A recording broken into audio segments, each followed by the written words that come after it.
तर दुसरीकडे ठाकरे सेनेचे खासदार संजय राऊत यांनी मोदी सरकारला चांगलेच टोले लगावले। युवा शक्तीनं या सरकारला गदागदा हलवलं असल्याची टीका राऊतांनी केली आहे। यावरून भाजपकडून त्यांना प्रत्युत्तर देण्यात आलेलं आहे। काय म्हणालेत राऊत आणि काय प्रत्युत्तर दिलंय भाजपनं आपण पाहूया। जंतर मंतरवर जे आंदोलन झालं ते देशाच्या भोवती स्वातंत्र्याच्या भोवती जो गळफास बसलेला आहे तो दूर करण्यासाठी झाला आणि मोकळा श्वास व्हावा या देशाचा म्हणून झालं।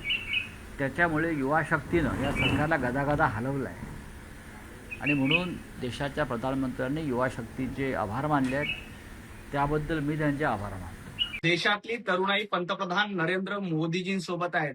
जनाब संजय राऊत, तुमच्यासोबत आदित्य ठाकरे नावाचा तरुण तरी आहे का याचा विचार करा आणि मग पंतप्रधान नरेंद्र मोदीजींना सल्ला द्या।